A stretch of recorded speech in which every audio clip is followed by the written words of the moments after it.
Oh, That'd be each person. Like, there is. You have any information? To volunteer.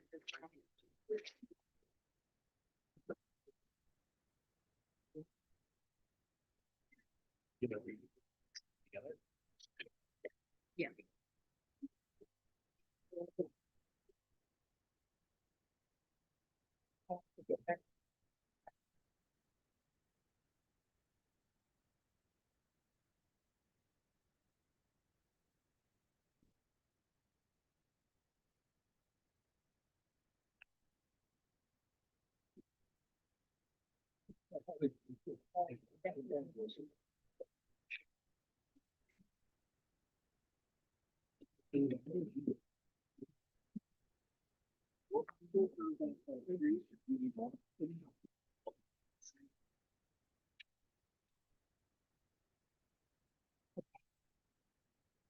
It's coming.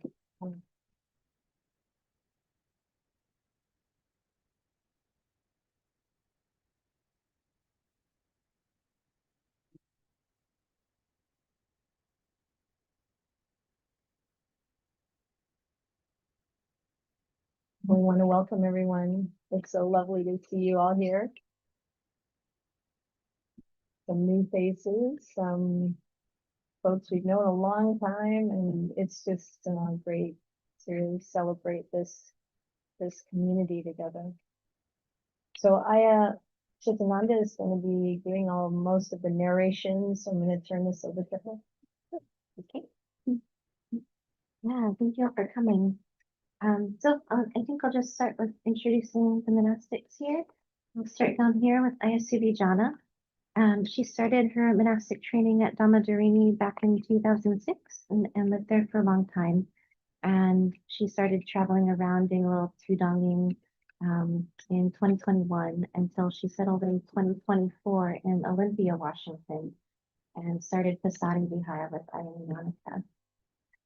And Ayasantachita was a Siladhara starting in 1998 at Amaravati and Chithurst Monastery in England in the Ajahn Chah lineage. And she became a bhikkhuni up here at Spirit Rock in 2011. And she's been a dear friend of Ayasantachita since then, and she's always been very supportive of KDV, and we always appreciate having her. And then Ayasantachita, everybody knows, I don't think I've ever seen him. That's right. Me too. Elizabeth, I can't hear. Yeah. No. Maybe you should sit somewhere else, Elizabeth. Come here, Are you trying out? because then it's closer to the loudspeaker. Okay, how about now? Is that any better? Yeah. Okay, great. Thanks, Philip. Okay, and then we have Ayani Monica to my right here. They ordained in 2018 as a bikini. 17, Barely. December, yes, 2017. Oh, she beat me. And they're starting Pasadi Vihara up in Olympia with Ayasubi Jana. And after how many years? We spent time, we started at Dhammadharini and then we spent a few years at Aloka Vihara. 3 at Aloka Vihara, and then braving the Kuni frontier in the Pacific Northwest. So yeah. And then we have Ajahn Tovilo, who's a dear brother. I met Ajahn Tovilo at Abhayagiri back in 2011, I think, and he had already been a bhikkhu for a while at that point. I think so. Yeah, he's starting Clear Mountain Monastery up in the Seattle area with Ajahn Nisabo, and we want to keep him. We should just stay here. Both of those monks should stay here with us. But their community is really thriving up there in the Seattle area, and they're looking for property to have a proper sort of hermitage-esque monastery that's probably, hopefully, only about half an hour outside of the city, so that all of their great, I don't know, really like devoted and very organized kind of community. It's like a whole bunch of really sweet, gooey people that are really good at organizing, and Truly competent people, that is right. Clear mountaineers, we call them. Yeah. Okay, and then we have our lovely board president Jamila online, waiting to give us a little of his usual annual inspiration. Thank you so much. Hello, everyone, and welcome to the Kathina 2025 celebration. My name is Jamila, and I'd like to begin by extending my thanks to everyone in our community who make this event possible. My appreciation for the organizers of the Kathina celebration, the venerable monastics, as well as the members of the lay community. It's a team effort, and our success at KBV in this Kathina and in every other endeavor that we take on is consistently due to both individual efforts as well as our collective efforts and intentions. I'd also like to thank our board members, both past and present. While I had the privilege of serving on the board, a wonderful reward I receive is the time I get to spend with all of you. So thank you. As we all have so much going on, I wanted to share a few thoughts as we begin. On a fun note, my daughter is spending her final year of college abroad in England, and I had the opportunity to attend two events while visiting her in the UK. I attended Mass at Windsor Castle in St. George's Cathedral.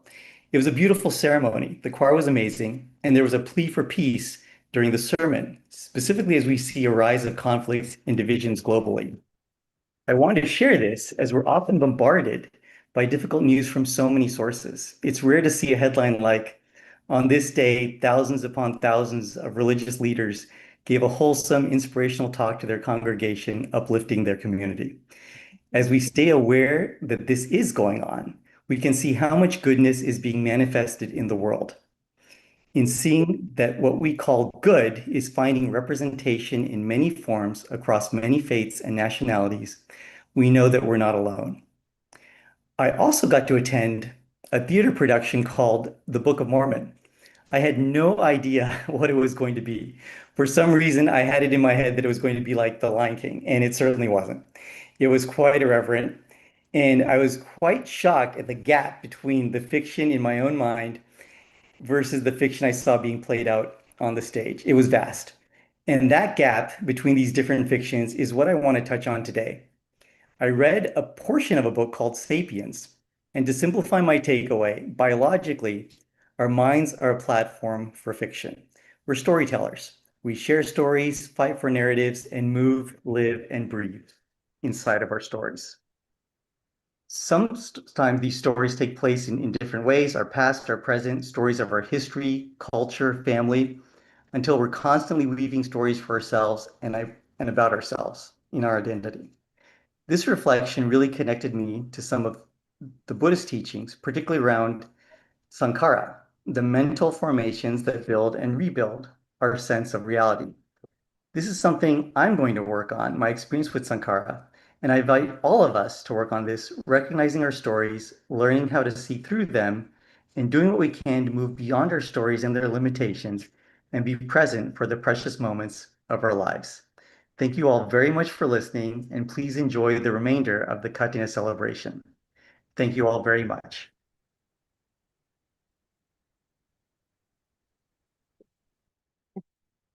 Okay, thank you, Jamila. Okay. I'm gonna start off with, I'm gonna call the devas for the ceremony, and then we'll have the refuges and precepts, and you can find that in your little pamphlet. Does everybody have one, or do you need to grab one off the table back there? Looks like we're pretty good. Okay, great. Really lovely. Okay. And then we'll pass the cloth around after that. So This is. Paritavana metang sameta padanta avijita chitta paritang banantu samanta chakavalesu ajagatang devata sadamma munirajasa sunantu sadamokadam sage kame charupe Virisikarata te chantali pe limane. Dipe rate chagame. Parivanagahane. Geha vatum higete. Chayantu deva. Jalatava visame yaka kanda banaga. Titanta santikeya. Muniwara vachanam. Sadhavone sunantu. Buddha savanakala ayam badanta. Dhamma savanakala ayam badanta. Sangha payupasanakala ayam badanta. Okay, so I'll start on the first page for refuges and footsteps. And you can bow 3 times together if you want to.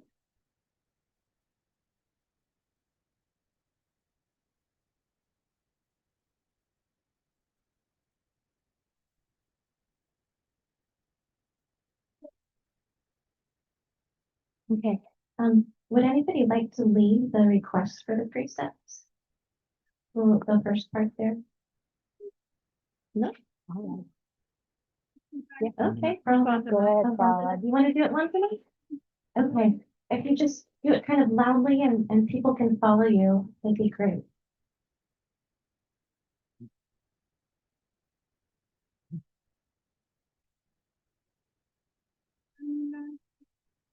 Oh, no, not that part. One at the very top where it starts Mayang Aye. Yeah.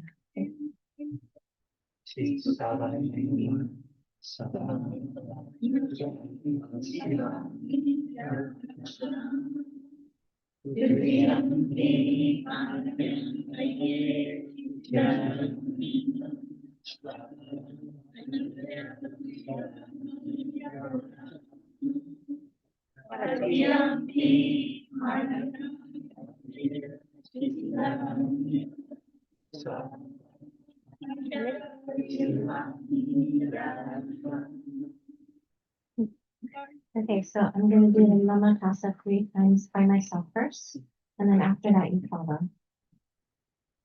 Namo Tassa Bhagavato Arahato Samma Sambuddhassa. Namo Tassa Bhagavato Arahato Samma Sambuddhassa. Namo Tassa Bhagavato Arahato Samma Sambuddhassa.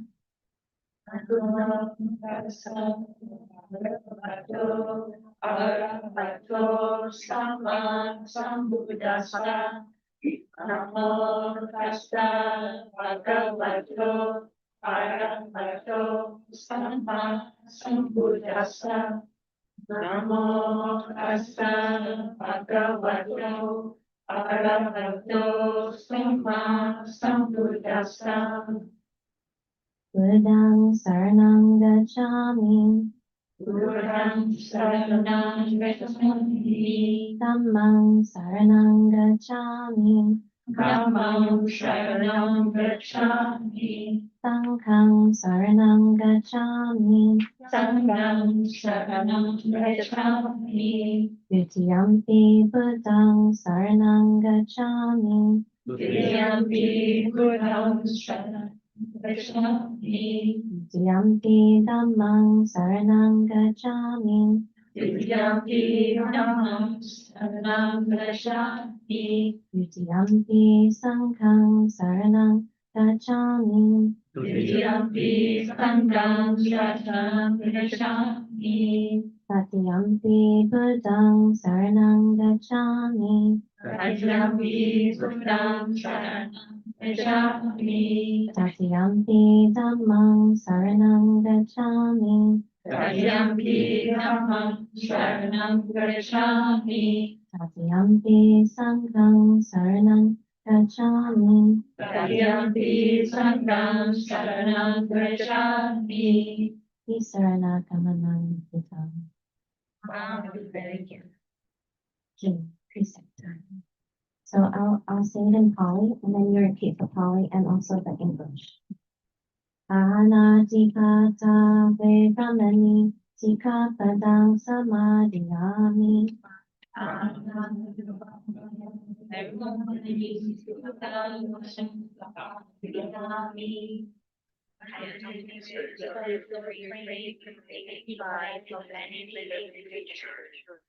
Adina dana ve brahmani sikapadang samadhiyami. Adina dana Brahmani Sita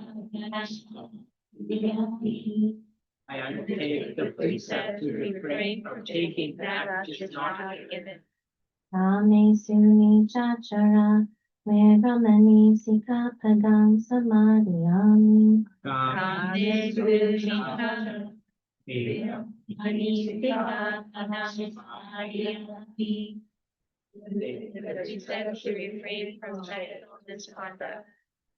Musavada ve brahmani sikapadang samadhiyami. Musavada Brahmani Sikapada Samadhiyami. The precept to refrain from false and harmful speech. Duramarya manja pramadatana ve brahmani sikapadang samadhiyami.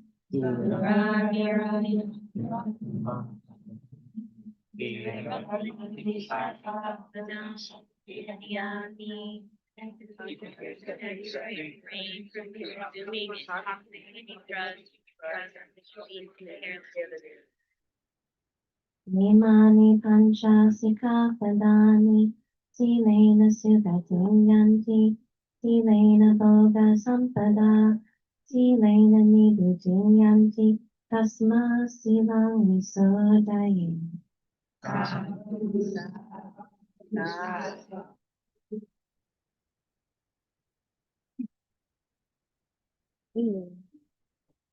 So, Shalini and Adam, we can grab the tray really quick, and we're going to pass it around so everybody can have a chance to put their intention to share merit and then offer the thought. Yeah. You want to hand it? Oh, I see. You can let them pass it through if you like, and we're just going to say something. Yeah, and while it's getting passed around, we're going to keep chanting the refuges, and I'll see you down and going to lead us though.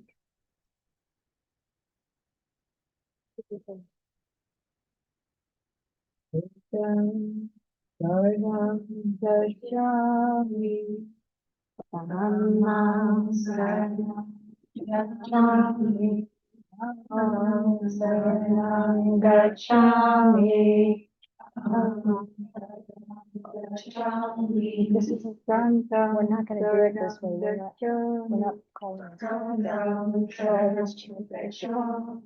We'll all chant together. We'll all chant together. Yeah.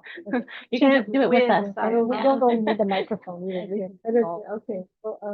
Oh, we're doing this.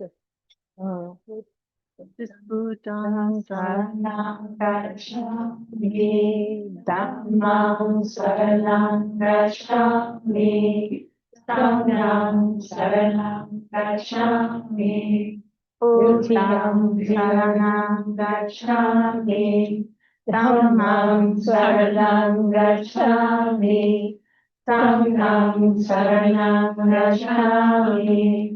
Buddham Saranam Gacchami, Dhammam Saranam Gacchami, Sangham Saranam Gacchami, Buddham Saranam Gacchami, Dhammam Saranam Gacchami, Sangham Saranam Gacchami.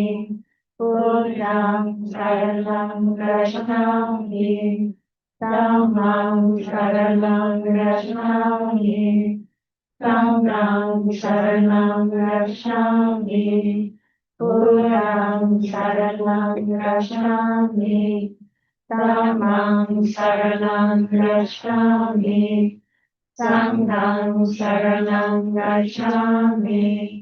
Buddham Saranam Gacchami, Dhammam Saranam Gacchami, Sangham Saranam Gacchami, Buddham Saranam Gacchami, Dhammam Saranam Gacchami, Sangham Saranam Gacchami, Buddham Saranam Gacchami, Dhammam Saranam Gacchami, Sangham Saranam Gacchami, Buddham Saranam Gacchami, Dhammam Saranam Gacchami, Sangham Saranam Gacchami, Buddham Saranam Gacchami, Dhammam Saranam Gacchami, Sangham Saranam Gacchami, Buddham Saranam Gacchami, Dhammam Saranam Gacchami, Sangham Saranam Gacchami.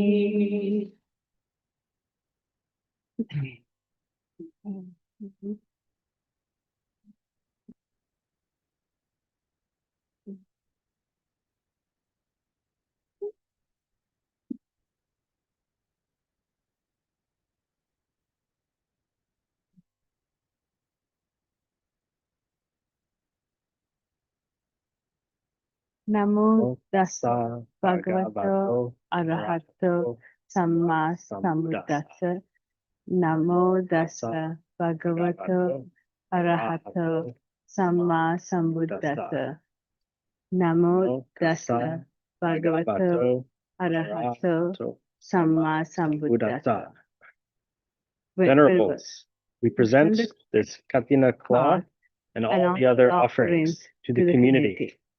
It would be good if the community would accept these offerings and spread the Kathina for our long-term welfare and happiness.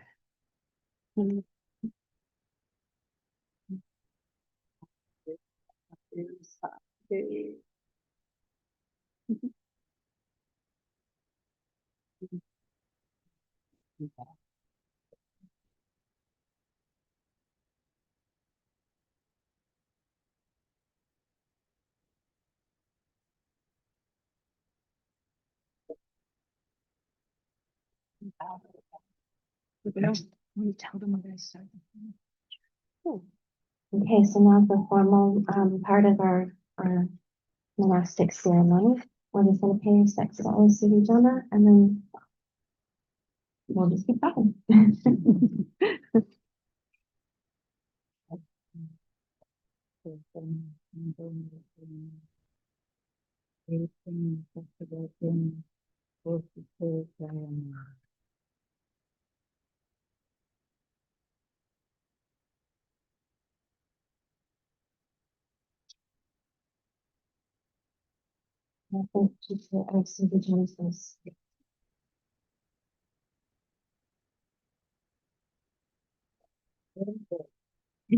Kathina cloth, together with other offerings, has arisen for the community in the season appropriate for spreading the Kathina. And in a season like this, the spreading of the Kathina cloth, with the cloth arisen in this way, has been allowed by the Blessed One for the bhikkhunis who have completed the range residence.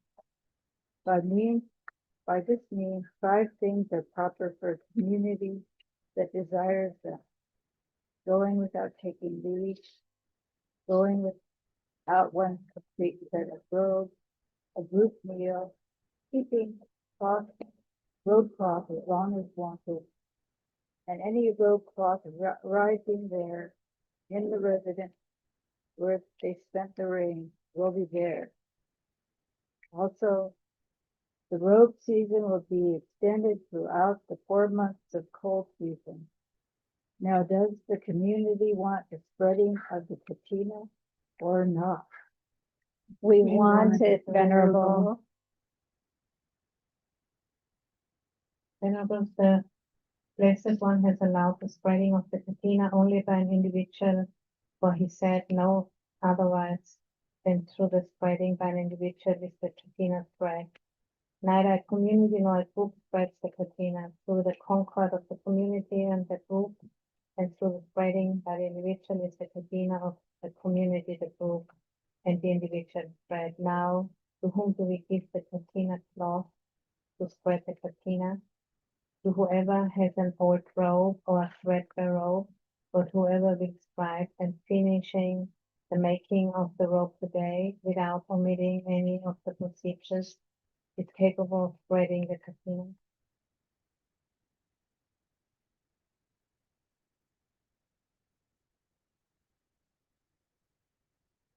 Of those in residence at Karuna Buddhist Vihara, Venerable Chitananda is learned. One who remembers the Dhamma, who remembers the Vinaya. One who instructs, urges, rouses, and encourages her fellows in the holy life. Being the teacher of many, she is one who teaches and expounds to them. She is also capable of spreading the Kathina without spoiling any of the disciplinary requirements. I think that this entire community wants to give this Kathina cloth together with the other offerings to Venerable Chitananda, and that when the Kathina is spread, this entire community will rightly give its approval. Is it pleasing to this community to give this Kathina cloth together with the other offerings to Venerable Chitananda, or is it not? It is pleasing, Venerable. If the giving of this Kathina cloth, together with its accessories, to Venerable Chitananda is pleasing to this entire community, then it should be given without regard to the order of receiving Rain's retreat cloth. As for the Kathina cloth, even if it were given by announcement, it would not be effective. So may the community make this transaction resolution. We now give it to Venerable Chitananda by means of a motion and seconding announcement that is irreversible and fit to stand. Very good, Venerable. Venerables, may the community listen to me. This Kathina cloth has arisen for the community. If the community is ready, it should give this Kathina cloth to Venerable Chitananda to spread the Kathina. This is the motion. Venerables, may the community listen to me. This Kathina cloth has arisen for the community. The community is giving this Kathina cloth to Venerable Chitananda to spread the Kathina.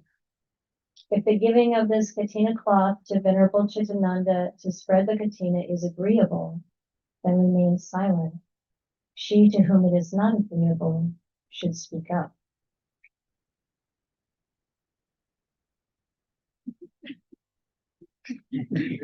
This Kathina cloth is given by the community to Venerable Chitananda to spread the Kathina. This is agreeable to the community. Therefore, it is silent. Thus do I hold it.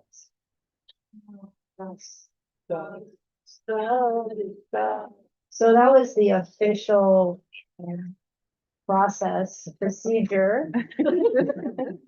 Thank you. Coming down through the Vinaya, and so after this gathering ends, three of us here, the Ayasu Jana and Ayasanta Chitta and I are going to take the cloth back to the hermitage, start the sewing, because we have to do it before dawn. We have to finish the robe before dawn. And the others will help with cleanup and everything, and then they'll join us. We'll all be sewing. Hopefully not all night. We're kind of wishing we could have had last night and get an extra hour, but no. So it's really lovely to be able to come together and actually have this official ceremony. So thank you all for making it possible. And now we'll do a blessing chant. And Ajahn Karuna is going to lead us into this. No, didn't we decide that? Okay, yeah. Okay, yeah. Ledaranti sapanya Vardanya Vitamata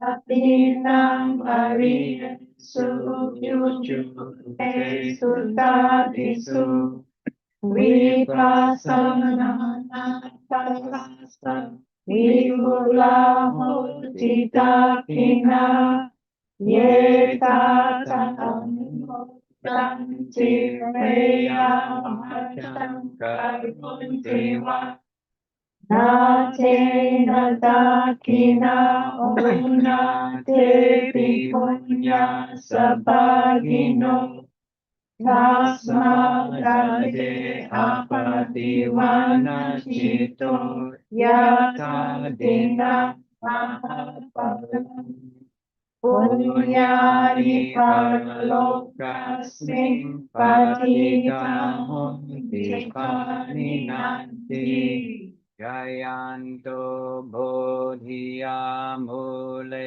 Sakya Nandivano Evam Savam Vijaya Ho Vijaya Sujaya Mandale Aparajita Bhalam Kesi Se Bhatavi Pokati Abhisete Sava Pujana Ada pato pahogati sunakatam sumangkalam supapatam subhuditam sukano sumohuto chasunitam brahmachari supadakinam kaya kamam vacha kamam Padakina,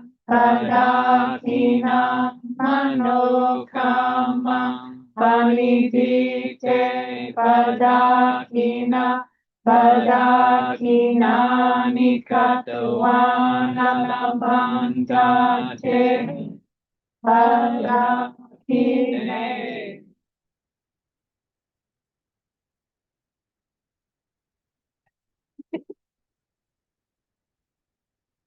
And so this year's kind of most of the donations are going to be intended for the Forest Shrine Kitchen that was sort of kicked off by Philip. So Philip was our treasurer for some time, and we decided to help make something happen at the Hermitage. We very much need a place out there for just for meditation, basically. So Philip's going to talk a little bit about it for us.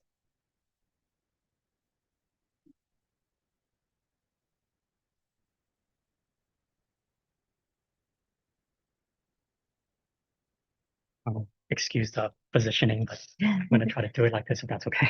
Good.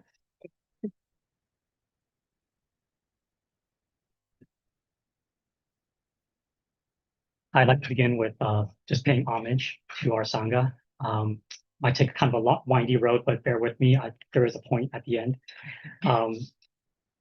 In the past few days leading up to this ceremony, I saw we have 6 venerables here traveling here in the past few days, just getting ready and prepping. And just in the past 1 or 2 days, like there were other programs and KBV programs, and I was seeing what was happening behind the scenes. Like, for example, Friday night, some of the venerables had to sleep at the Hermitage, and some were here. Ajahn Kovilo camped out here in a tent. But then last night, it was shifted around, and different venerables went to the Hermitage because we don't have enough space here for everyone to rest. And this is all happening during prep. There's lots of work. Ajahn was driving back to the Hermitage. It's not an easy drive late at night. That's just one example of things that happens behind the scenes. Another example is we have retreats every once in a while. Earlier this year, the Ayahs were kind enough to let us have a retreat at the Hermitage. And beyond all the work that goes on behind that, making spaces available, deciding how things will run, meals, where people camp. There was one day during the retreat where we had this going on. Well, YouTube, you can't see, but there's all this stuff, right? And on the second or third day, I asked Aya, hey, why don't we just leave your computer here so the next part of the program, you don't have to worry about it. And I remember you saying, oh, we have a meeting. We have to talk with someone. And I was a little floored because it's like, we did all this. You did all this. There's all this going on. And yet you're still counseling, you're doing business, you're helping people. That's another thing that's easily missed. People don't see all the work that goes on behind all the programs. And so, as you all know, our venerables practice, you see the kindness, the compassion, the fidelity to the Dhamma, and like what did the teacher, how did the Buddha intend for us to practice? And this is all happening, I'm sure many of you have had experiences like talking late into the night with the ayahs because of, you just want to learn more about the Nikayas, or you're having personal, you want some personal counseling with them. I have personally had many nights where, like, after sutta study, it wasn't until I noticed you started yawning, like not because you're bored, or maybe they're bored, but it was late, and I realized, oh, I should go. And through the 10 years that I've known you, this work has gone on nonstop. And what we're doing this year with the proceeds of this Kathina is to help your personal practice a little more. And what that is a shrine kuti at the Hermitage. So as you may know, if you've been to the Hermitage, the past few years that we've had the property, it's been just the basics, living spaces, infrastructure for water and electricity. And what we want to do this year is to build another kuti with the proceeds this year. Next year, we will start the construction of a shrine kuti that will have another Buddha shrine. It could be used for programs, but it's mostly for our bhikkhunis practice, formal practice, and to have a quiet space so that we don't have a sala like behind the kitchen. And that's going to be tremendously helpful. So thank you very much for all who have already given support. And thank you for being here to show your appreciation. I know we're over time, but I'm almost done rambling. There's one more thing I really want to say is recently, just in the past few weeks, we've had bhikkhus travel here, and our bhikkhunis have traveled up to the Pacific Northwest to visit Clear Mountain and Tasadi. And during the past few weeks, I don't know how many people have noticed through our channel, Clear Mountain's channel, and other venues where you've seen the Fourfold Sangha just teaching. Like, to me, there's almost this weird paradox of, well, we have bhikkhus and bhikkhunis teaching together and sharing the Dhamma and like talking shop about, Nikayas and whatnot, like it's nothing, which is as it should be, right? Like it's nothing. But also, I don't think we should forget how precious this moment is. Just in the past few years, like, I'm not talking about formal ceremonies, but just day to day, the Sangha teaching lay people, bhikkhus and bhikkhunis, like that's so rare. And as practitioners, I think we're taught not to cling to anything, no matter how inspirational. But also, I don't think we should let this moment pass and not cherish and appreciate the Sangha while we still have you. So thank you again for being part of this, showing your appreciation and support.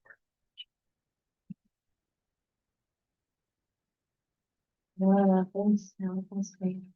So Philip is also running our tech right now, multitasking, and we're going to play a little video we made at the Hermitage with the updates. And our last video we made was 2022, and we've got some new stuff happening, so I'm going to watch that. But thank you, Philip. Okay, it's been a while since we made a video at the Hermitage, and we have some fun updates. And we'll go check them all out with Aya Santusika. Would you like to say anything, Aya, before we start? Doing the narration. Yeah, okay. So, the big exciting thing for this year's program at Kathina is raising funds for the forest shrine. We're going to put down here in that nice empty spot where the green shipping container used to be, if you're familiar.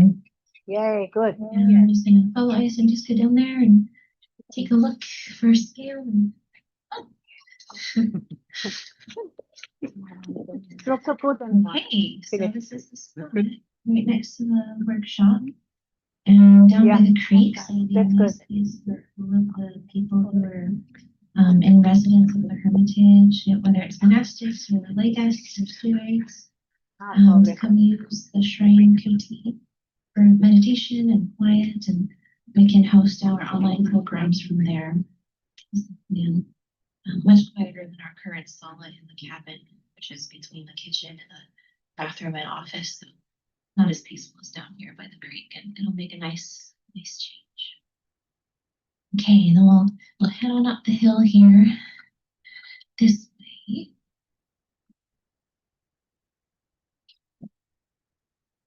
This is the gentler way down. Yeah, I have this sweet bench that's new. One of our friends was moving and they left this for us to use at the Hermitage. Nice sweet spot to sit and enjoy the creek view over here. Listen to the water and yeah, enjoy. Okay, we'll go up here. Yeah, the wood splitter is new this year also. We raised funds for it a couple of Kathinas ago, and we finally got around to getting it going, and it's been such a help. I don't have to split wood by hand anymore. So, yay, thank you. Yeah, then you can see in the distance there a little bit, there's the new bell tower that Zaruba, who's Olivia's husband, built for us, and they donated all the materials for it too, so it's very sweet. Very nice gift. All our contractors that come over to do work here are very impressed with Zaruba's work. Okay, you want to ring the bell, Aya? Okay.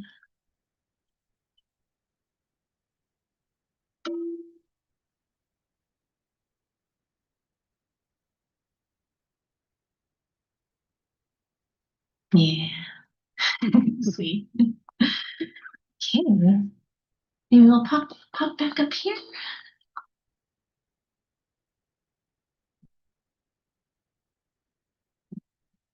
Check out the back door area. Someone, the same friend that was moving, also gave us a bunch of patio furniture when they were leaving. So it's nice teak furniture to come relax out here and look out at the creek this side too. And we have also this new bridge that we built, a little foot bridge that Eric helped us put in, and we really opened up this whole other side of the little small creek, tributary creek. So we have a whole bunch of sweet camping spots over there that got used a bunch during the retreat time by some of our friends staying. Yeah, nice. Yeah. Okay, I think maybe we pop into the cabin for a second and check out the new things in there. Okay, so Aya and Annika's here for the Kathina also. And oh, the French doors are new. We got really good doors now, so it helps with the sound from the kitchen a little bit. And then there's Ayasubijana. They came from Vihara in Olympia for Kathina. And behind Ayasubijana is a new wood stove that we got a couple of years ago. Thank you for modeling.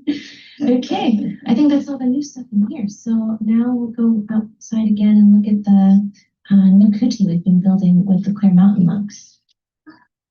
Oh, okay. Yeah, okay, here we go. We also put in some new steps up this back trail since our last video. Makes it nice, and we're thinking of putting in some railing that somebody donated that was salvaged from the work site, and it's nice stuff, so our friends will appreciate some railing here. And then back here, all of this I guess you call it like fencing, like at a construction site. This is our little privacy fence here in front of the elders' kuti here. Yeah, there we go. Yeah. Upeka kuti, we call it. But it's the one that's got electricity to it and gas and water. So visiting elders or Hyacinthus can use it. It's got a bathroom in there with a compost toilet and gray water system that comes out. Here we go. Yep, nice big walking meditation deck. I think you can see earlier that it runs the length of the building and then out a little ways. And goes, oh yeah, there's your labyrinth, Aya. Good for walking meditation too. She loves her walking meditation. Yep, okay, then we got this pretty steep hill to climb that I don't know if anybody wants to watch us climb right now. So I think I'll pause it and I'll start the video up again when we get to the top of the hill where the Virya is being built. Okay, made it to the top of the hill. I'll show you for perspective really quick. The Upeka Kuti or Elder's Kuti is down there. And we climb up this hill. And so it's the Virya Kuti. It both takes a lot of energy to get up here and planning on putting solar panels on top so we can charge, we can power this Kuti and charge batteries that will be kind of the power source for other Kutis. We'll reverse wire the lights and the sockets so that it'll take power from the batteries we charge with us. Still in process, the Clear Mountain monks and community, mostly Doug Ramna and Sarah Conover, organized for a Kuti build. My family made a big contribution for it and came and built it too. So they had members of the Clear Mountain community come up with them, and we had a good week plus building time together between KPP and Clear Mountain Monastery. So it's a very sweet project. Yeah, so, oh, and there's Kirk's metta signature. Sweet, everybody participating. We're going to try to put some photos in the walls of them, and it would be sweet. And this is like a 12 by 16 foot kuti, and we're going to wall off some of it on this side where the batteries and inverter and charge station for the batteries that'll be used for the other kutis. And it's about 4 feet wide, I think, so still have 12 feet long. And then we're going to put a loft, kind of, yeah, between the two windows, you can see that kind of post that they made there. And that's going to be the edge of the loft. So it's going to go across the length. And then it's also going to grow across the width of the building too. So we have like an L-shaped kind of loft up here. So potentially for retreats or for bigger occasions when we need this space indoors for people to sleep, then we can potentially fit 4 people, 2 on top and 2 on bottom. So kind of dorm style when necessary, but really just meant for one person to stay longer term. Yeah, I think that's all the new stuff. So I think we'll go ahead and just wrap up. And if you'd like to come visit, let us know. Okay, just closing. Did you get a chance to visit us? And take care.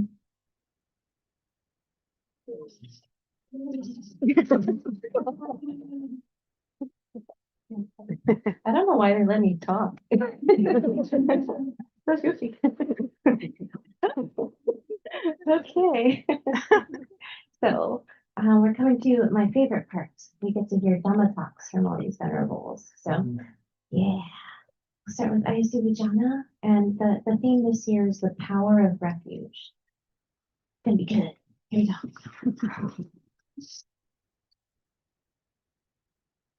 Namo tassa bhagavato arahato samma sambuddhassa. Namo tassa bhagavato arahato samma sambuddhassa. Namo tassa bhagavato arahato samma sambuddhassa. Buddham Dhammam Sangham Namaskar. Wonderful to be here with all of you. Can you hear? No. Oh, it's close to the Yeah. really close. Very Really close, like ice Can you cream hear? cone. Can you hear? Is there? Close up. Very close. Yeah, Very close. that's right. Now, That's right. Good. Okay. Yeah. All right.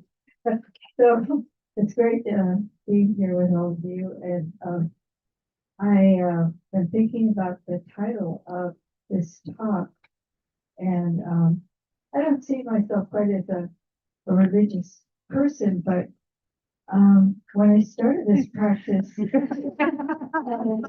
know, I was going to the monastery, I was going to Vihara monastery, and there was chanting in both this strange language, the Pali, and English. And so some of the chanting was really resonating in my heart, unexpectedly. While I was as a layperson and coming for wanting to understand the Buddhist teaching and more kind of on an intellectual level and already meditating for some time. But then I was just struck by the chanting, how it affected my heart. And there's in the English, we say, the Buddha is my only refuge. The Buddha is my excellent refuge. By the utterance of this truth, may I grow in the Master's way. By my devotion to the Buddha and the blessing of his practice, by its power, may all obstacles be overcome. And then we say that for the Dhamma. The Dhamma is my excellent refuge. By the utterance of this truth, may I grow in the Master's way, and by its power, may all obstacles be overcome. And also with the Sangha.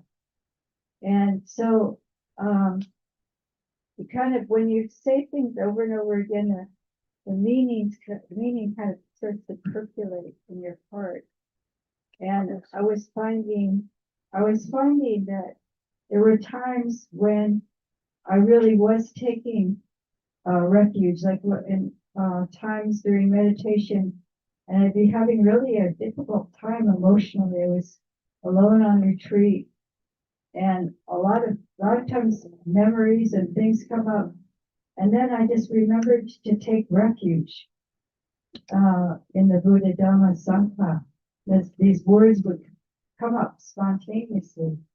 And it was a real help to settle my mind and to keep it up, even though it's tough. Any of you who have meditated for long hours, you know how the mind starts to bring up things unexpectedly, and it can be very difficult. And it's difficult to stay still, and it's difficult to, keep up with the meditation. So that was, it's just spontaneously coming up for me in that kind of situation. And another time, when I was in Anagarika, and there's a story with Santusika, and we were going to the airport. We were both in white, and I think maybe it was pre-Anagarika, and we were going to pick up a monastic at the with Ayagunasari. We were picking up at the airport, and then we saw another monastic there. It was Bhante Buddharakita, I think, was there.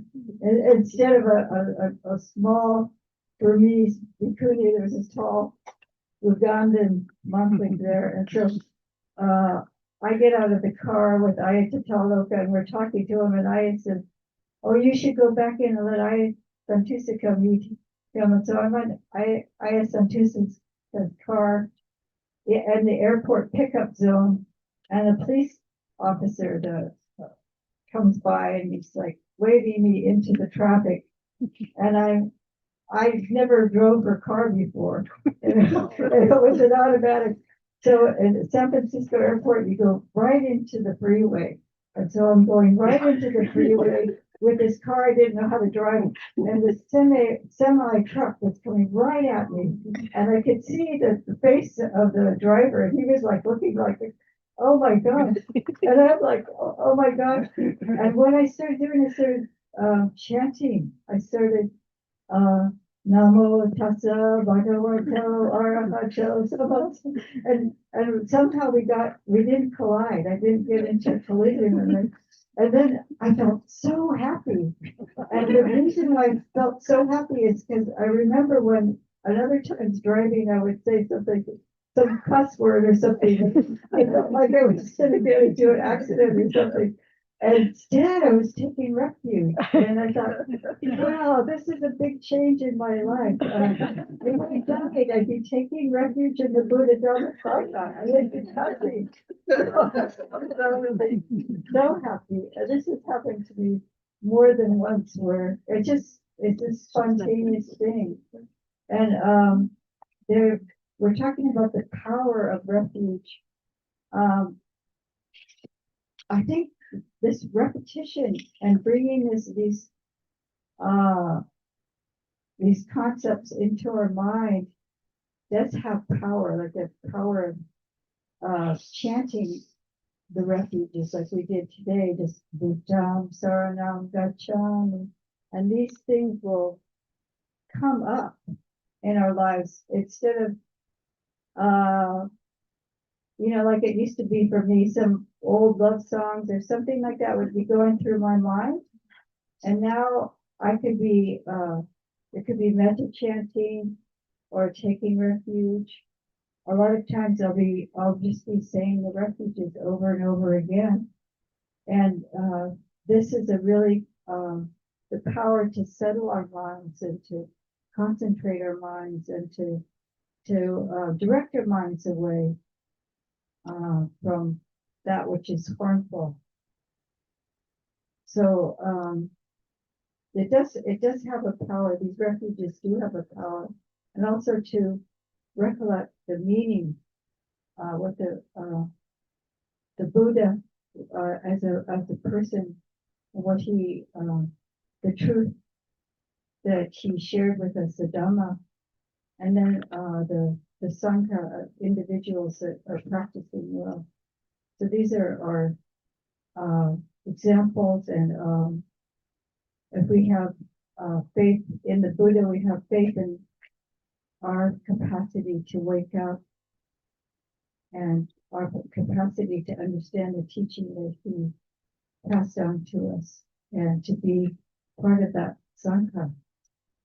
So I'll offer this for your reflection.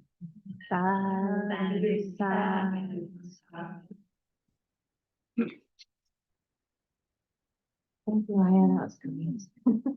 Okay, so now we get to hear from Aya Santachita of the Aloka Earth Room.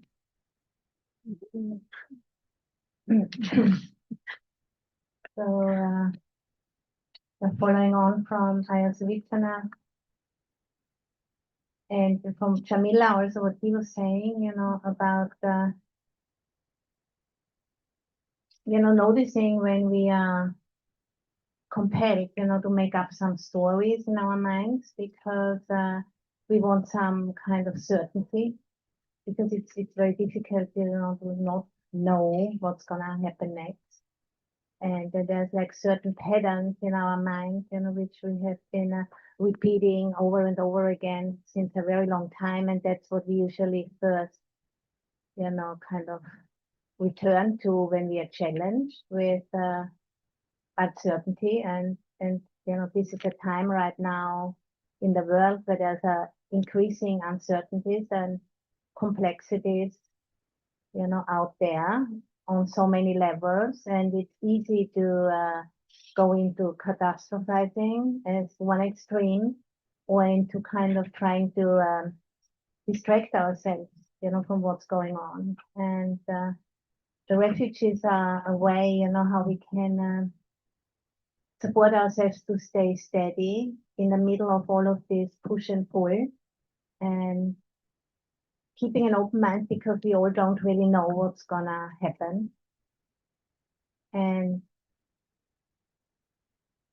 And sometimes, it feels easier to catastrophize because then at least we can hold on to the certainty that everything is really very, very dreadful. And it gives a sense of somewhere to land, but it's really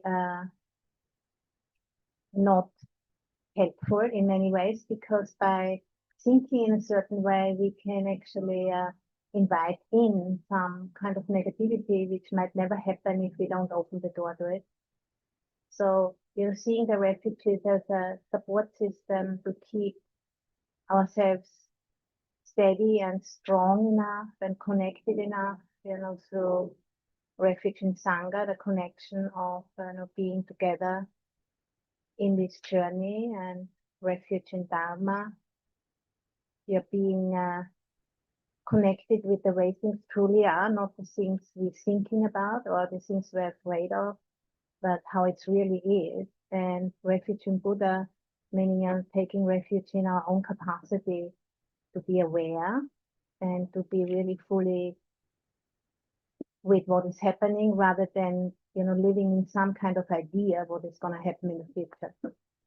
I think that's, the benefit we can have, just as Suvichana was saying, when she was in the car and it looked like it's all going to go terribly wrong, but then it actually didn't happen.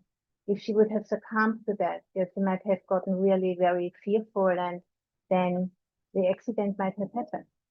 But if we can keep an open mind, then we'll see what's going to happen. And by staying really engaged with the process, there's always a possibility, to respond rather than react. And so the refugees are not only,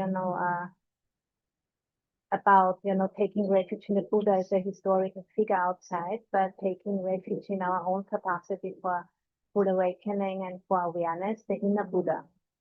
And through the practice, we become more and more confident that we have the capacity. And the Buddha is just like a mirror, he shows us the way.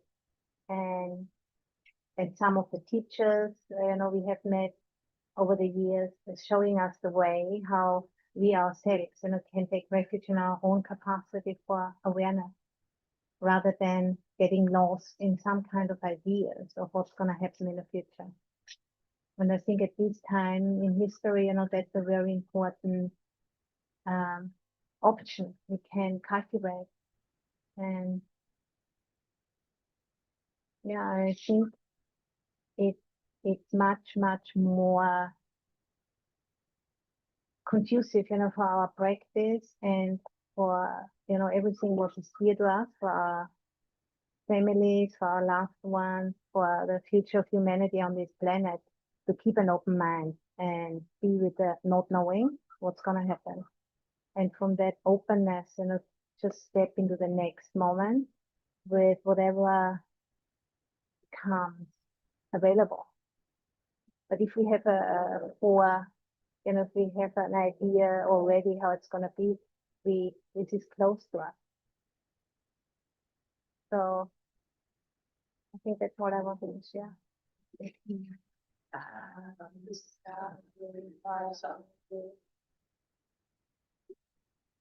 Next up, we have Anandananda Prasad Vihara.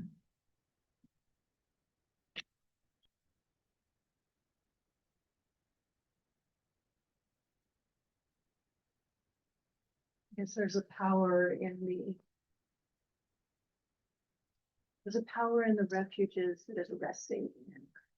Now, when we hear that it arises in the moment of potential disaster, when it arises in the moment of contemplating the world we're in, the plans that we have, the actions we might take. Each time when Chitananda was leading the precepts, the refuges, the Namo Tassa, the honoring of the Buddha, I can't help but grin, can't help but smile.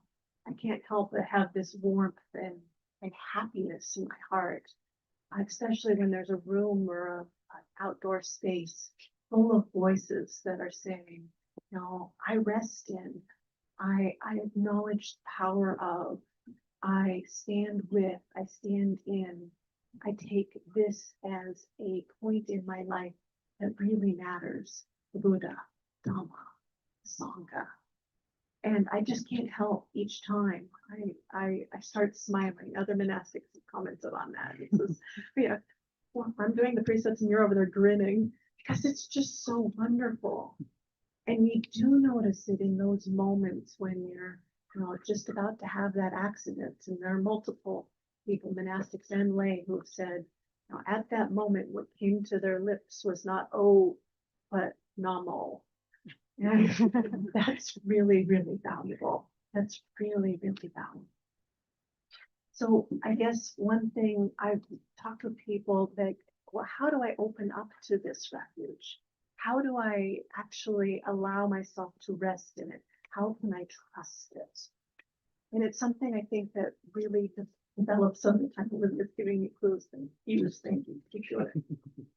It's something that really develops over time.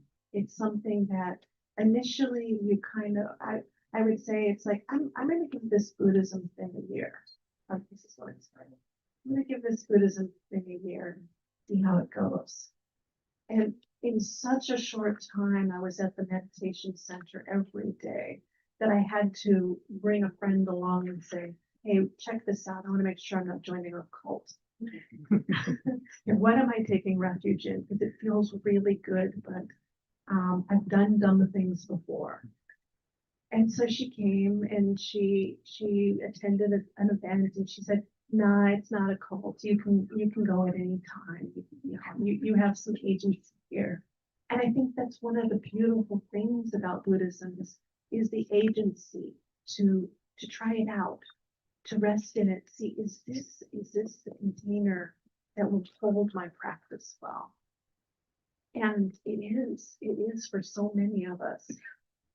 But she did tell me, but they are brainwashing you. And I went, oh no. And she said, but I think it's something good to wash your brain. And so we repeat these things as a condition. We are brainwashing. We're washing ourselves, we're washing our hearts by doing this refuge in the Buddha, in the Dhamma, and in the Sangha.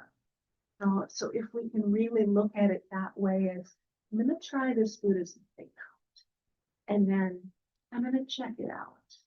And then there comes the day where, whether you're driving in the car, or you're attending an event, or you're in a supermarket, or you're with your family, or in the hospital, wherever that place is, and what arises and holds you is that refuge. You find, this is where I rest. This is where I can settle, rely, steady, steadfast. This is what supports me to be all in, open-hearted, and willing to look, willing to see impermanence, willing to see the dukkha, and willing to see that I'm just a part of the conditions that are arising. And that's the refuge that we're taking. Things are like this. It's like this now. So to open up to it, give it a try, give it a year, give it a lifetime, and then just see how it goes.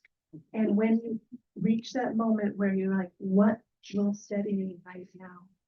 Maybe it is that, the Buddha, the Dhamma, and the Sangha.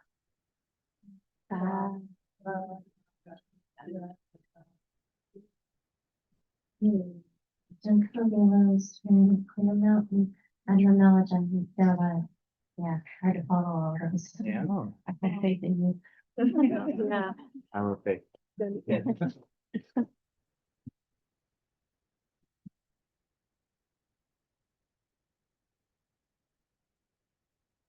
First time, say how nice it is to be able to just sit and hear Dhamma talks from my sisters, siblings, friends in the robes. And yeah, there is this power of the Sangha Sangha means many things. There's the noble Sangha of beings who really have cut off certain mental afflictions. Buddhism, it is possible to turn off your cell phones. Possible in Buddhism. So there's the noble Sangha, but there's also just the Sangha of living monastics. And I was raised in a monastery where it was just male monastics. And Aya Santuska, before she was a bhikkhuni, would come and visit. And it was really just wonderful to see her in white robes, and now to be able to sit up and actually hear the Dhamma from siblings, friends in robes.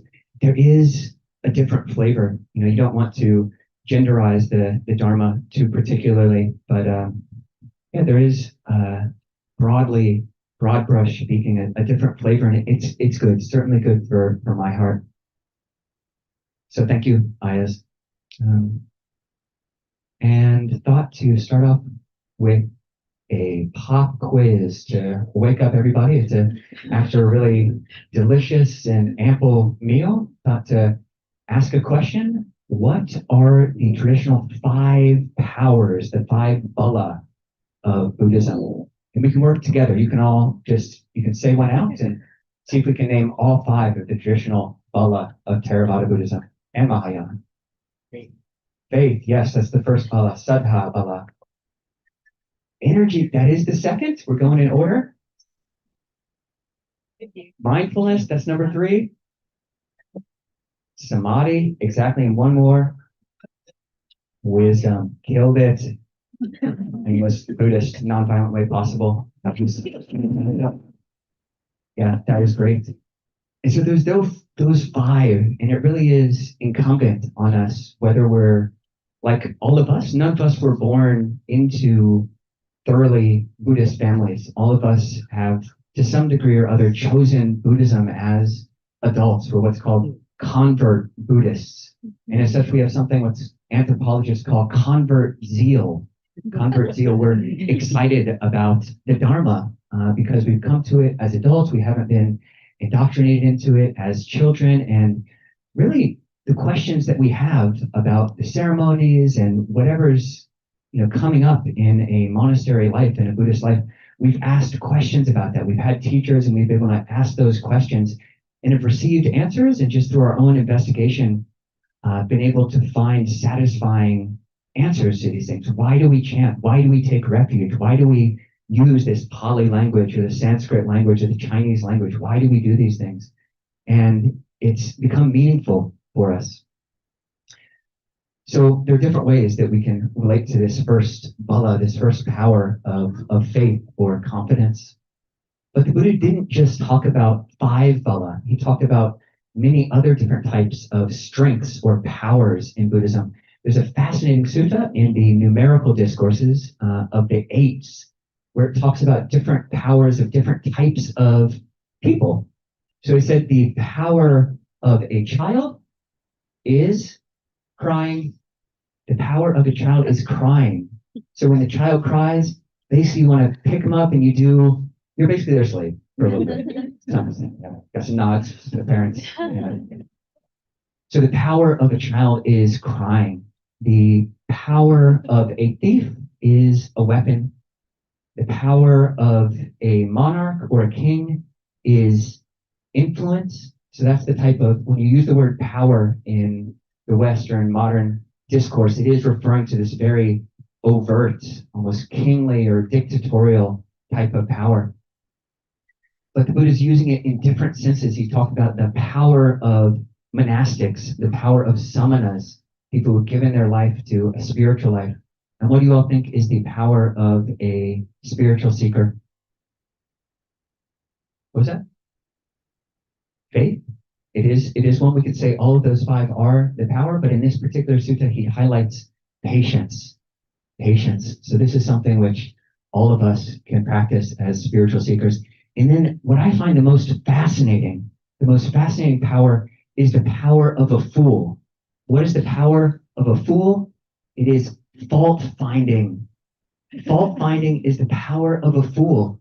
And we've all seen this. And honestly, a lot of our educational institutions, we're kind of trained in that. We get a PhD because we are differentiating ourselves from the other scholars. We're saying, no, you're wrong because of this, and I'm right because of this. And we're incentivized in different structures when we can complain, point to, honestly, a lot of times rightful faults in whatever it is. We're incentivized and we get rewards. There are reward structures for being able to find a fault. But if we give too much strength to that, if we are just cultivating our power of finding fault without the power of a wise person, which is actual investigation, having this meta awareness, which is looking at how are we finding fault? Is it actually useful for us? We might get what we want when we're able to point to how somebody else is wrong, but is it actually good for us or is it not? So all of us are coming here for different reasons, whether we're convert Buddhists or whether we were born Buddhist. Who here was born into a Buddhist family? Yes, got some hands. Yes, yes. In one way you win. In one way you win. Last life you were wise enough and got born into a Buddhist country, Buddhist family. Smart. If I get reborn, hopefully I'll be able to do that too. And convert Buddhists, wherever we're coming from, we have to watch out about how these refuges, we have different liabilities. If we're born Buddhist, the refuges can just become stale. If you've been saying Buddhang Saranam Gacchami since you were 2 years old, it might be the case that you say it now and it's just a perfunctory rote saying that means nothing. It's just something that your parents made you say and it really doesn't connect with the heart. So if you're born Buddhist, you need to find a way to actually to reinvigorate, to bring some life into your taking up the refuge. Because it's not meant to be rote. The Buddha didn't encourage people to take refuge because it's a good thing to keep the institution of Buddhism going on through a Buddhist country, but because it's meaningful and actually leads to awakening for those people who actually take it seriously. And for those of us convert Buddhists, we need to figure out a way to make it meaningful. It didn't start out in a rote way. It starts out just completely meaningless or less than meaningless. As Ayan Yanako was saying, we worry that we're joining a cult. When we start saying something in a foreign language that we don't know, okay, we got our friends to pressure, to truth test us. Are we entering a cult because we're saying something in a different language? And it's good to know that. But what does it actually mean to take refuge in the Buddha? When we're saying that, Buddham Saranam Gacchami, I take refuge in the Buddha. And it's good, whether convert Buddhist or born Buddhist, to actually ask yourself, what does that mean for you? And how can it be meaningful? Especially if you have a daily bowing practice. So in our lineage, this is very important. It's the first thing we do, first thing upon waking up. In fact, our whole lives are oriented towards Buddha, Dhamma, and Sangha. We're living in small huts, and in all the huts pretty much that I've lived in, I've had a small shrine to the Buddha, the Dhamma, and the Sangha. And I even orient my sleep. All the monastics in my tradition, we sleep with our heads facing the Buddha statue. And the first thing we do in the morning, we don't doom scroll, we don't play Angry Birds, we don't play, I don't play video games, so I can't name it anymore. But whatever your video game of choice, we don't do that. We don't go, just negativity bathing ourselves in the news, but we bow 3 times to the Buddha, the Dhamma, and the Sangha. Bowing is a really powerful practice, especially if it's actually meaningful. If you I would encourage you, actually at the end of this talk, before I pass the mic to Aya Santuska, I'm going to wait for 30 seconds and prompt you a moment to consider what is the Buddha for you when you bow to the Buddha, when you say Buddhang Saranam Gacchami. What is the Buddha? Is it the historical Buddha? Which, there are all sorts of sources which do point to the historicity of the Buddha. But is it more than that? Is it, as Aya Santachitta pointed to, is it the capacity for a human heart to awaken, to transcend dukkha? Is it possible that though we have human bodies that are subject to pain, that suffering, mental agony based on that inevitable pain is optional. That's what a Buddha, that's what an Arhat has done, has examined, figured out the mental moves that it takes to not suffer from the inevitable pains of life. So that's another meaning of Buddha.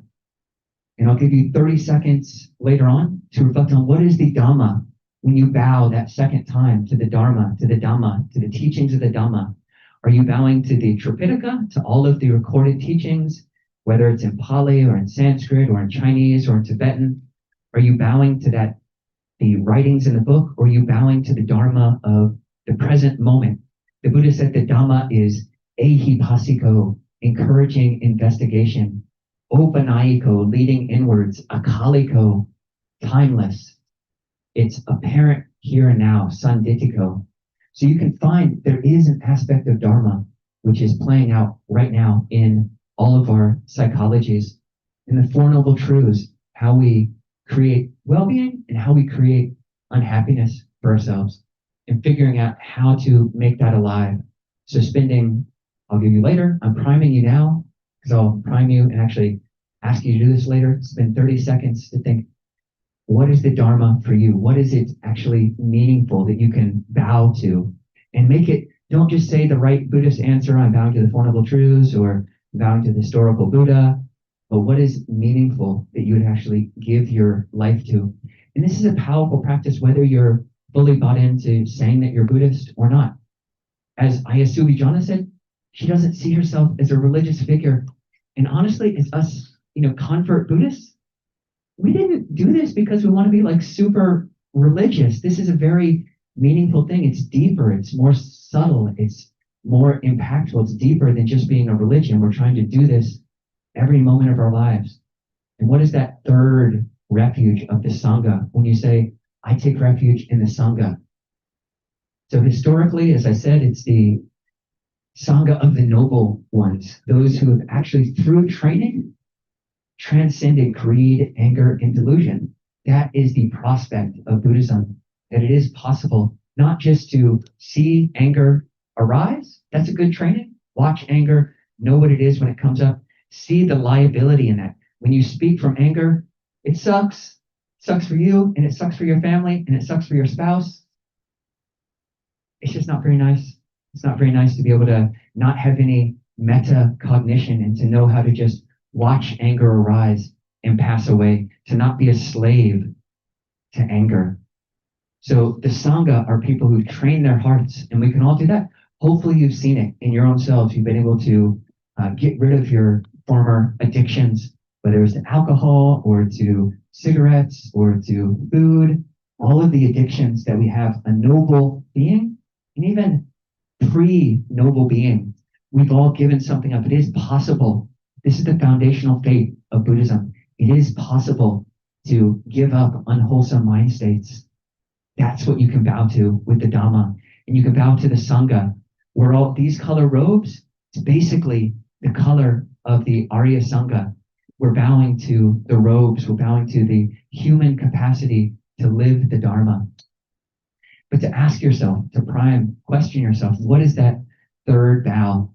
And yeah, even if you're not Buddhist, what three principles, the long-term goal of your life is your first bow? The Buddha says it is possible to attain Nibbana.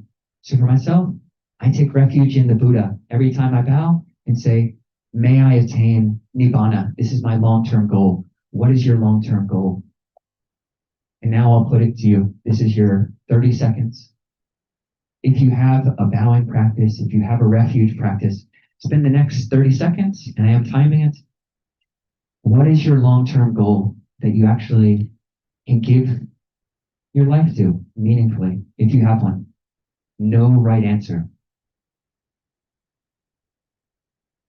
Nibbana.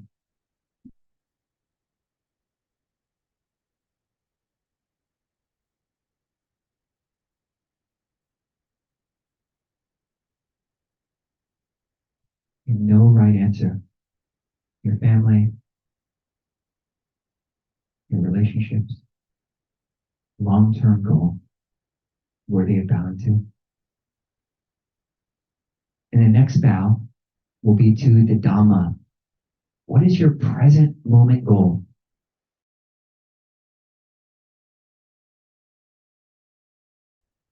What wholesome mental qualities? And this can be the second vow.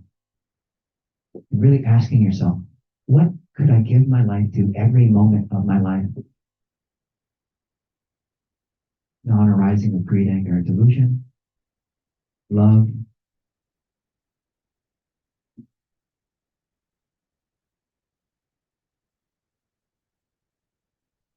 And that third vow to the Sangha. What is a meaningful Sangha refuge? And this is your communal goal. What is your life's communal goal? For me, it's I take refuge in the Sangha, the welfare and happiness of all beings. But what is it for you?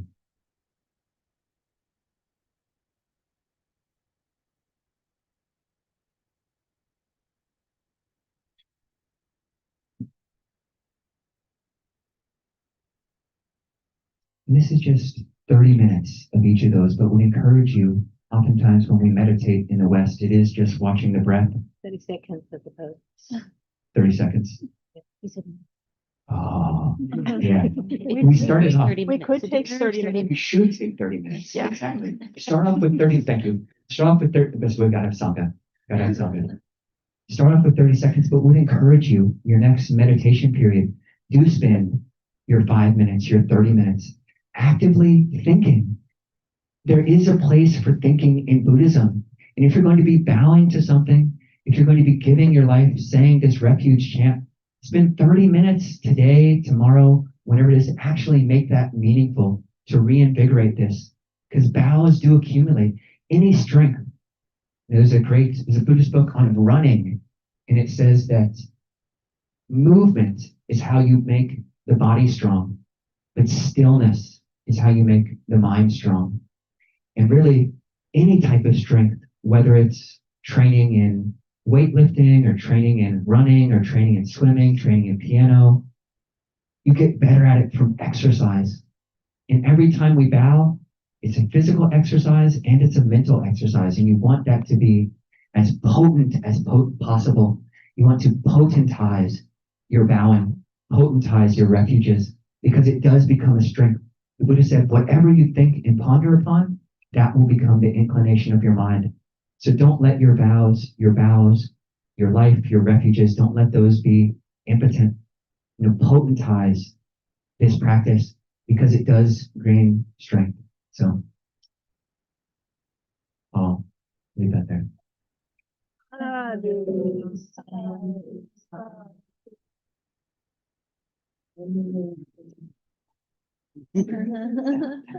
have something to say. We could go.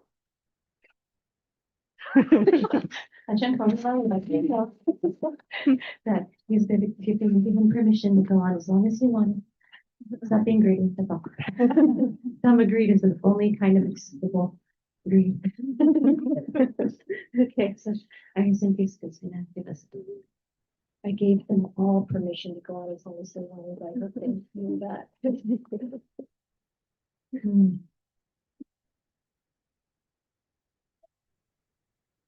So when we talked about making the theme for this year, the power of refuge, one reason that came up was thinking about the new shrine kuti, and I don't know if calling it a shrine kuti kind of immediately gives you the image of a small meditation hall, but that's what it is, maybe 15 or 16 by 20 feet.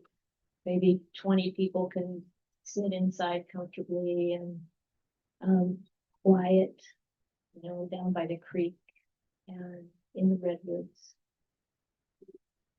And that could be a place of refuge, a place where we can go during the day, anyone who's staying with us, visiting us, to really have some quiet. And you might have a space like that in your house, a place where you practice, a place where you have a shrine, and maybe it's got some things on it, maybe photos or objects or statues that inspire you. If you don't have that, I would recommend that you create that space So having the opportunity to even create a kind of space where we, go for refuge, go for silence, go to be reminded of the Buddha Dhamma Sangha, go to be reminded that we carry the Dhamma in ourselves, in our hearts. There's a way of looking at the three refuges that my dear sisters and brother have been talking about as this one and the same thing. They all kind of converge in some way. I think they kind of converge in the Dhamma. The Buddha said that when you see the Dhamma, you see the Buddha. When you see the Buddha, you see the Dhamma. Because really, I think the transformation that happened with,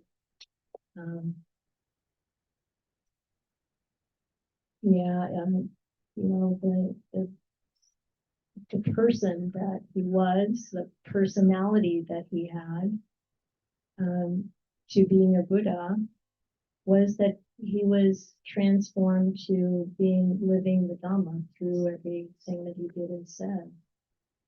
And we also have that capacity. Those refuges, and various people out here have said this, these refuges really abide within us. You might even think about it as your true nature. And so we can have a space where we go to remind ourselves of that, or the practice of bowing or chanting, like we've been talking about. But in reality, we all have this idea of who we are, who we think we are. It's got informed by conditioning from the time we were born, or maybe before that. And because of our family, our culture, our experiences, we have been, we've developed in a certain way. We all have experienced suffering and various kinds of stress, and we have coping mechanisms for that. So these might be tiny refuges, places that we go, maybe things that we do when we're stressed. And they're one thing to do, maybe for 30 seconds, is think about what do you do when you're feeling angry or sad or afraid or anxious, stressed. What do you do? There are all kinds of things that human beings learn to do to cope. And then you can ask yourself, well, how well does it work? And some of them work pretty well. Sometimes calling a friend when we feel like that, because in one way we handle it, talking to our family, and going home from work, maybe home is a refuge. Some of those things can work pretty well, and they're useful. And as Ajahn Kovila was talking about, some things that have more of an addictive nature maybe can give you some immediate relief, but it doesn't last very long, and it has its side effects. So when you think about what do I do to deal with the stresses of life, what am I taking as refuge, then reflect on how well it works. And see if you want to upgrade. Because a lot of the practice is about upgrading. I had a friend who said, yeah, I'm really upgrading my desires, like this one acceptable desire is desire for Dhamma. We do have to have some desire to get together to talk about the Dhamma. We have to have some desire to participate in good actions, and those are good things. So we can use generosity as a refuge. We can do beautiful things for others, and care for others. And this is something that I've heard for a long time, is about the most solid and I think I believe this, one of the most solid ways to deal with depression, for example, is to serve. And that's a kind of refuge. And these ones that actually, when I say work, what works? It's because they lead us onwards. They help our life get better. So when you think about what are my coping mechanisms, probably some of them learned from our parents, and just by grabbing onto whatever it is that we can find, where we can find relief, we develop. And we think about, well, what really leads onwards to more peace, more happiness, more clarity, and less chaos, and less extremes, highs and lows. And so one way to think about our life from the perspective of what the Buddha taught is to recognize that this idea we have of who we are as separate individuals with certain characteristics and qualities, with certain abilities and certain disabilities and skills and lack of skill and all of that, and the ways in which sometimes we try to find, maybe we could call it refuge or relief or a kind of a boost. It's really like a boost to that sense of self, an ego boost, or a way to feel like we're succeeding in the world. And the world is really encouraging us in this, to really come from a place of, I'm this person and I should be accomplishing this something. And then even when we accomplish it, does it really lead upwards or onwards? Does it really help us be happier, more peaceful, more confident in ourselves? Not that ego confidence, but that, see if you, maybe you know what I'm talking about, the difference between a kind of ego confidence and a confidence that's so solid, so true, that we feel we can rest in it. Does that make sense? Do you agree? Okay. Do you agree? You don't know who Ajahn Gunhai is. I hope you find him. I hope you get to come with us sometime to Thailand and visit.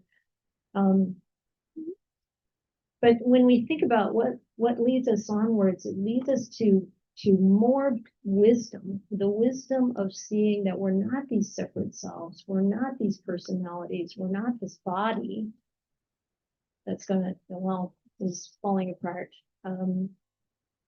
like my robe here. But you know, it's really the Dhamma. That's what we're really made of. The beauty of that truth of the way things actually are. And when do you touch into that? When do you feel that? Maybe you feel it when you're bowing and you're taking refuge in the Buddha Dhamma Sangha. Maybe you feel it when you're meditating. Maybe you feel it when you're reflecting on your moral virtue and how you want to refine it, or that you have refined it.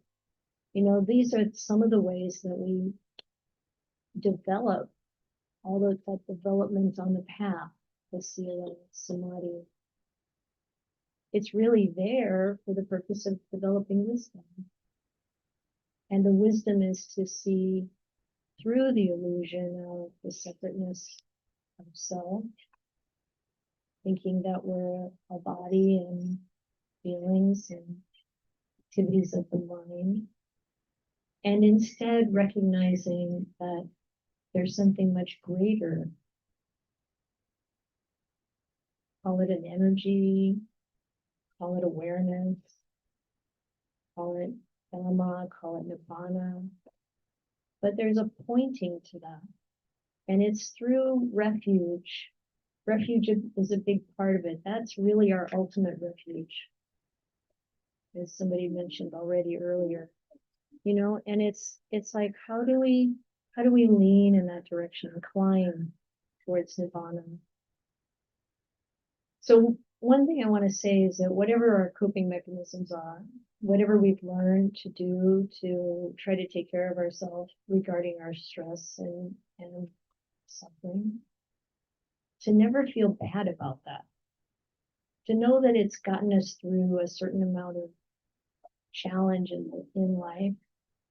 And if it's something that has these negative side effects, like addictions to alcohol, say, or other things that just continue to hold us in this trap, which this loop, or maybe other activities that just distract the mind.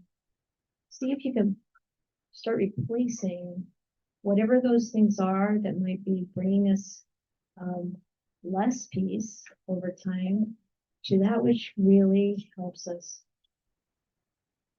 find more peace, happiness, and security, real security. So that you wind up in my car. I don't know if you ever told me that story. I'm happily meeting Bhante Buddharakita. Where I assume John is out there fighting on the freeway. That's awful. In my car, but having the beautiful, refuges come up in the mind and be able to say, yeah, really, whatever happens, I'm okay. Right, Phil? Whatever happens, I'm okay. I hope so. I just thought, if I die, I would be taking refuge in the Buddha Dhamma Sangha. Yay. Yay. That sounds to me like I'll be okay no matter what happens. Yeah, we've been friends since we were lay women, trying to figure out how to become bhikkhunis.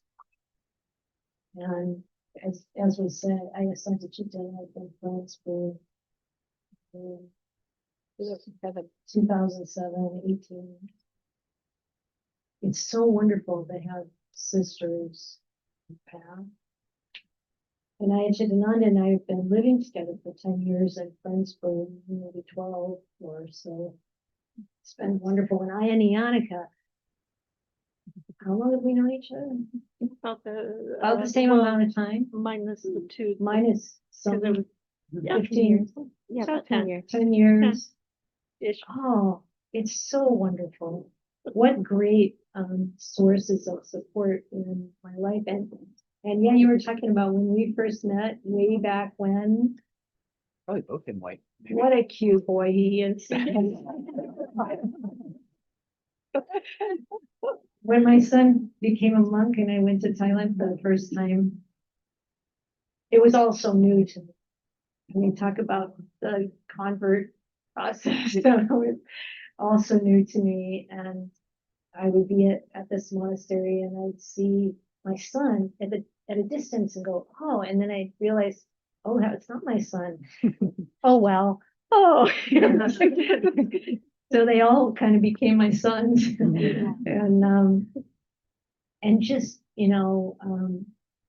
seeing how this all kind of matures in our life, like Ajahn Kovila was saying about the power of, taking that refuge, the refuges, and taking refuge in that which leads us onwards, leads us upwards, over and over and over again, solidifying that and keeping up with your friends, your friendships in the holy life.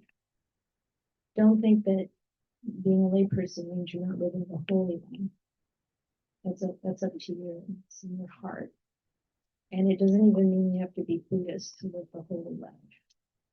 There's a holy life aspect in all religions. In all religions, you can also find the superficial and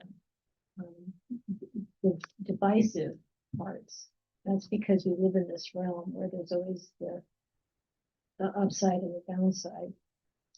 But we can keep choosing the upside, choosing to find refuge, true refuge that leads onwards, move upwards. This is the Dhamma.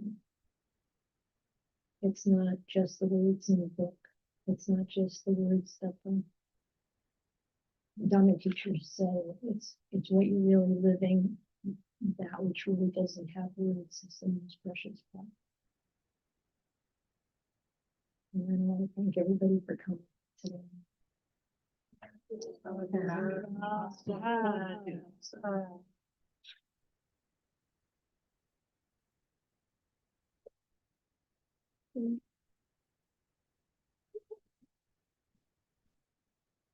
Okay, so we'll end by chanting the Metta Sutta together in English. You can find the insert in your program there.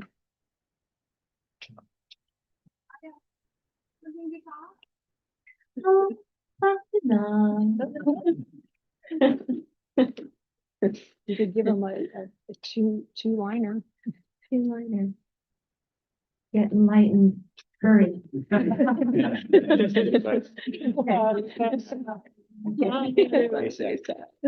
Okay. Now let us chant the Buddha's words on loving kindness. This is what should be done by one who is skilled in goodness and who knows the path of peace. Let them be able and upright, straightforward and gentle in speech, humble and not conceited, contented and easily satisfied, unburdened with duties and frugal in their ways, peaceful and calm and wise and skillful, not proud and relenting in nature. Let them not do the slightest thing that will others with and recruit, wishing in gladness and in safety. May all beings be at ease, whatever living beings there may be, whether they are weak or strong, the great or the mighty, medium, short or small, the seen and the unseen, those living near and far away, those born and to be born. May all beings be at ease. Let none deceive another, or despise any being in any state. Let none through anger or ill will wish harm upon another, even as a mother protects with her life her child or her only child.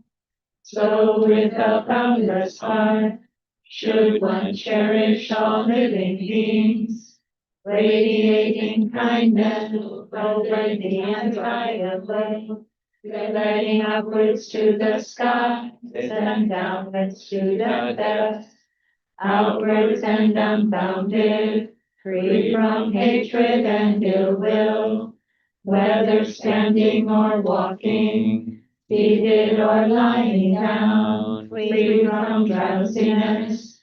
One should attain its recollection. This is said to be the sublime abiding, finally to fixed views, the pure-hearted one, having clarity of vision, being free from all sense desires, is not born again into this world. Okay, let's just do a quick chant over the last sentence. May you have every good blessing. May all the devas protect you. By the power of all the Buddhas, may you ever be well. May you have every good blessing. May all the devas protect you. By the power of all the Dhamma, may you ever be well. May you have every good blessing. May all the devas protect you. By the power of all the Sangha, may you ever be well.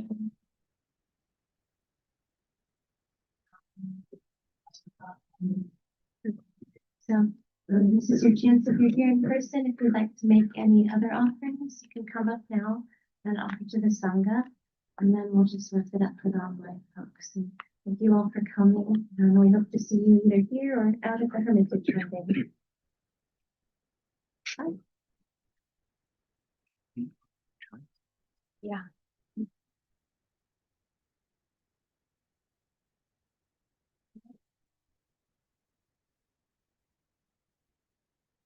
Look at the offering to the Sangha, the Sangha everybody. And those, then have.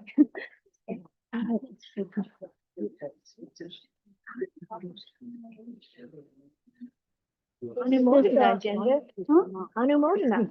That means we rejoice